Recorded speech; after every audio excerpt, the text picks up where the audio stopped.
Good night watcher की इस episode की शुरुआत वहीं से होती है जहां से पिछला एपिसोड खत्म हुआ था। कोकुबाई चेन ने हमारे शौक को बुलाया था। उसको पूरा डर लग रहा था कहीं भाई वो मुझे मरवाने के लिए तो नहीं बुला रही है, लेकिन वो मुझे नहीं मरवा सकती क्योंकि सबको पता है कि मुझसे मिलने आया हूँ, वैसे मैं मर जाऊंगा, पूरा शक उनको ऊपर ही जाएगा तो मुझे नहीं मरवा सकती, तो मैं मिलने जा सकता हूँ। इसलिए नौकरानी लांग मुझे लेके चलो और तुम लड़के तुम रहना भाई मेरे साथ ही, मेरे से दूर यहाँ पे मत जाना। तो जैसे कमरे के बाहर जाता ना अंदर से कोकुबाई चेन कहते मुझे मिस्टर शौक के साथ कुछ अकेले में बातचीत करना, सारी नौकरानियां निकल जाओ, मेरी बेटी तुम भी निकल जाओ। तो बेटी कहती क्या मैं भी निकल जाऊँ? अच्छा ठीक है मैं निकल जाती हूँ। तो मम्मी भी कहती वाह यार कितनी प्यारी बेटी है, मेरी पूरी बात मानती है।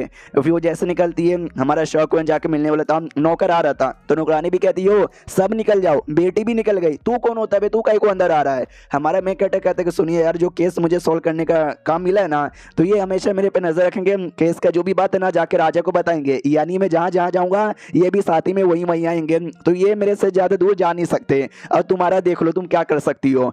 तो अंदर से आवाज आती है काम करो तो बाहर उसको खड़ा कर दो। हाँ तो लड़के को बाहर खड़ा कर दिया जाता है। हमारा शौक ना अकेले जाता है, उसको तो ये पूरा विश्वास था कि भाई वो मुझे मरवाएगी तो नहीं, लेकिन वो मेरे साथ कुछ अकेले में बातचीत करना चाहती है, इतना अकेले में कि भाई बस हम दोनों और नौकरानी या कोई सुन भी नहीं सकता, इसके लिए उसने बाहर खड़ा कर दिया। चलो बाहर खड़ा है वो भले हमारी बातचीत नहीं सुन सकता, रही बात मरवाने की कोशिश नहीं कर पाएगी, मैं चिल्लाऊंगा कुछ करूंगा हाँ तो सुन लेगा पता चल जाएगा।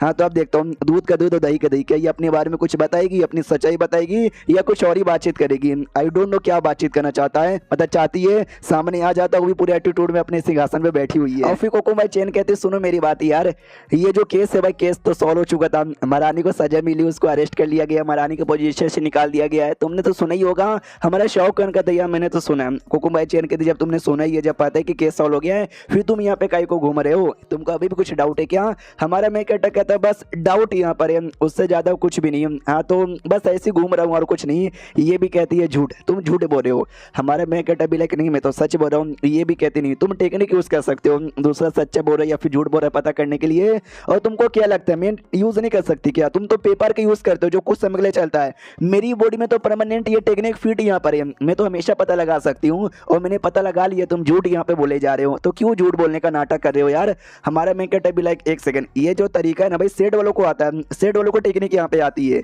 यानी जो कोकुबाई है वो भी सेट की मेंबर है क्या? और सेट वालों को वॉर्डलॉक कहा जाता है, यानी ये कोई वॉर्डलॉक लगती है यार। इसको डर नहीं लगता किसने मुझे बता दिया तो मैं बाकी लोग को बता दूंगा कि ये वॉर्डलॉक यहाँ पर है? तो चलो यार पता चल ही चुका है, आप एक्सपोज यहाँ पे हो चुकी हो, तो हम भी ज्यादा नाटक यहाँ पे नहीं करेंगे। तो ये भी कहती है कि अच्छा ठीक है, तो तुमको कब आइडिया लगा मेरे बारे में, सच्चाई का पता चला? हमारा मैं कहते लिटरली अभी 2 मिनट पहले ही आपके बारे में आइडिया लगा, उससे पहले आपके ऊपर बिल्कुल भी शक नहीं था। जो सुनते कोकुबाई चेन कहते कि हाँ लेकिन यार तुमको मानना पड़ेगा, गजब से बंदे यहाँ पर हो। सबसे पहले जब मेरा बेटा यहाँ पे गया था कोकुबाई फू से मिलने, जब वो मरी तो उससे पहले वो जो दारू पी रहा था ना, वो दारू थोड़ा ऐसा जो पीते ही बंदे नशे में आ जाता है और नशे में आकर न ज्यादा कर गंदी गंदी हरकतें करता है, तो सबको लगे कि अभी मेरे बेटे ने गंदी गंदी हरकतें करने के बारे में सोचा होगा, तो ज्यादा कर बंदे को यही शक होगा। और शुरू में सबको यही शक था हमारे शाहरुख खान को भी, लेकिन तुम्हारा शक उस पर भी नहीं गया। बाद में मेन जो महारानी फंसेगी कि भाई महारानी ने जानबूझ के मरवाने की कोशिश की ताकि मेरे बेटे पे इल्जाम यहाँ पर आए, उनका बेटा राजा बने, बाद में सबको यही लगने लगा। लेकिन भाई तुम्हारा तो दिमाग एकदम अलग ही चलता, तुमको तो एंड में लगता है कि नहीं भाई महारानी को भी फंसाया जा रहा है, कोई और ही गुनहगार है, मगर कैसे भाई कैसे कैसे कैसे कैसे तुम्हारा ध्यान हमेशा वहीं पे चल जाता है। हमारे में कहते कि वाले आपने बहुत ही अच्छा से प्लानिंग की थी जिससे ऑलमोस्ट सारे बंदे को महारानी पे ही शक है, और अभी भी सबको लगता है मेन गुनहगार है ना महारानी यहाँ पर है, और आपको किसी पे शक नहीं है। रही बात मेरी, मैं वो कैसे आइडिया लग जाता है, मैं अपने बारे में क्या बताऊँ, मैं तो ही अलग। और जो नौकरानी शायद वो यहाँ पे थी, आपने उसको एकदम भाई गाया भी कर दिया, तो जाहिर सी बात है जो शक है ना वो महारानी से हल्का सा कहीं और चल जाएगा अगर किसी ने ज्यादा दिमाग लगा के सोचा तो, और मैंने सोचा और आइडिया लग गया। और दूसरी और सबसे इंपॉर्टेंट बात, वो जो किताब का पन्ना यहाँ पे था, आपने जो पन्ना फड़वाया ना, पन्ना फड़वा के भाई आपने गलती कर दिया, पन्ना नहीं फड़वाते, पन्ना वैसे रहता, लोग आते चेक यहाँ पे करते और पता चल जाता कि ओ माय गॉड ये देखो दवाई लेकर महारानी गई थी, यानी महारानी मैंने गुनहगार है, लेकिन आपने पन्ना फड़वाया जो कि आपकी नौकरानी ने फड़ा, नौकरानी को मैंने पता किया और देखो आप एक्सपोज हो गई। अगर पन्ना ना फड़ी रहती तो शायद आप एक्सपोज यहाँ पे ना होती। जो सुनते ये भी कहती कि वेल यार पन्ना मुझे ना चाह के भी फाड़ना पड़ा, मालूम है किसकी वजह से? तेरे वजह से मुझे पन्ना फड़वाना पड़ा, तू तो भाई मर गया था ना, हम सबको लगा भाई तू तो मर गया, बाकी लोग आएंगे केस सॉल्व करेंगे और एंड में महारानी को गुनहगार साबित करेंगे और सब कुछ हो जाएगा। उस समय पन्ना फड़वाने का कोई भी प्लान नहीं था, लेकिन जैसे तू जिंदा हुआ, जैसे मुझे खबर मिली कि केस तू सॉल्व कर रहा है, तो जैसे पन्ने के पास यहाँ पे जाएगा, देखेगा महारानी के बारे में, महारानी के पास जाएगा, पूछेगा और एंड में तुझे कहीं ना कहीं से शक लग जाएगा कि मेन गुनहगार महारानी नहीं बल्कि कोई और है, और तो घूम फिर के मेरे पास आ जाएगा, जिसके लिए मैंने पन्ना फड़वा दिया था तेरे वजह से, और जैसे पन्ना फड़ा था सब कुछ ठीक हो गया। मुझे लगा तू भी एंड में महारानी को एक्सपोज करेगा, महारानी फंसेगी, मेरे ऊपर कुछ भी नाम नहीं आएगा, लेकिन तू कमीने भाई तूने तो बोला भी नहीं महाराज को जाके कि भाई महारानी गुनहगार है। वो तो थैंक गॉड मेरी बेटी ने आके बोला कि तुझे आइडिया लग गया है, तो मैं गई, मैंने ओवर एक्टिंग की, मैंने गिड़गिड़ाया कि भाई जाओ इसको जाके फंसाओ, तो जाके राजा ने महारानी को ऐसा धक्के देके यहाँ पे से निकाला। फिर मेरे दिमाग में फिर से आया कि भाई तेरा दिमाग इतना तेज है कि एंड में तो फिर से मेरे पास आके मेरा गला दबा दे, इसके लिए मैंने भाई किलस यहाँ पे भेजे थे। तो जो किलस का अटैक हुआ था ना वो इसने यहाँ पे भेजा था। अब हमारा मेकटर समझ जाता कि सुबह तक तो मुझे ये लग रहा था कि मेन गुनहगार महारानी यहाँ पर है और उसने यहाँ पे किलस भेजवाए होंगे। बाद में अंकल एक्सपोज हुआ, फिर नौकरानी पता चली, नौकरानी द्वारा ये पता चली यानी ये कमीनी मेन गुनहगार है। सुनो यार सारे सवालों को जवाब मिलेगा, एक सवाल का जवाब यहाँ पे दे दो, क्यों किया ये सब करके क्या यहाँ पे मिला? तुम्हारे बेटे को सिंहासन यहाँ पे मिलेगा, वो तो पहले से भी ऑलरेडी मिलने ही वाला था। जो सुनते ये कहते रुको एक बात बता दूं, मेरा बेटा है, मैं हूँ, महारानी है और उसका बेटा यानी चौथा प्रिंस है। हाँ तो समझने की कोशिश यहाँ पे करो, जो राजा का माइंड चेंज हो गया तो और चौथे प्रिंस को नया राजा बना दिया। तो जो सुनते ही हमारा मेन कैरेक्टर कहता है कि नहीं यार तुम्हारे बेटे का सब कुछ ठीक था, लोग कह ही रहे थे कि भाई वही नया राजा बन सकता है। हाँ तो ये सब करके कुछ खास मतलब हुआ नहीं यार।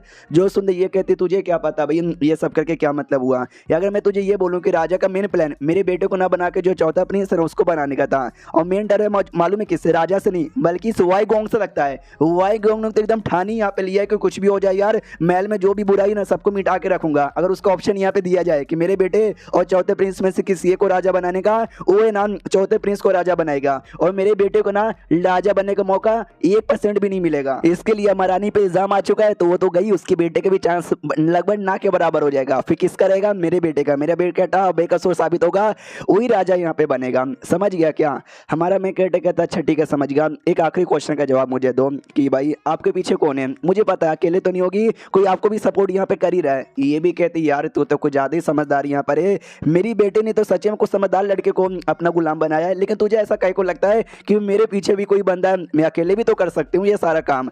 जो सुनते हमारा मैं कहता है कि वेल यार नहीं, पक्का कोई ना कोई तो बंदा आपके पीछे यहाँ पर होगा, क्योंकि अगर सच्ची में ऐसा करके महारानी को हटवाना चाहती थी आप ये पहले भी कर सकती थी। आपको पहले भी है ना ये नौकरानी शायद वो उसके अंकल के बीच के मामले के बारे में पता ही होगा, कुछ 4 साल पहले वो कांड हुआ था, तो आपको पहले पता नहीं था, अचानक से आज कैसे पता चला? नौकरानी तो बोला नहीं होगा, नौकरानी को बोलने को रहता, वो 4 साल पहले यहाँ पे बोल चुकी रहती, यानी कोई और है जिसने भाई आपके सामने आए और आपको सारा मामला यहाँ पे समझाया।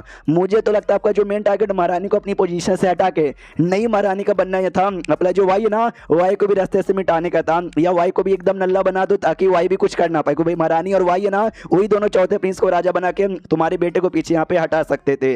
जो सुनते कोकुबाई चैन अचानक से अपनी बेटी के बारे में बातचीत कर दी कि भाई मेरी बेटी के बारे में बताओ, तुम्हारा क्या विचार है, कैसी लगती है? हमारे में कट भी लगती तो अच्छी है, लेकिन अचानक से ये क्यों पूछ रही है? और ये चैप्टर यहीं पे खत्म हो जाता है। क्यों पूछ रही है अगले एपिसोड में पता चलेगा। तो मिलते हैं अगले वीडियो में, जब तक के लिए बाय बाय।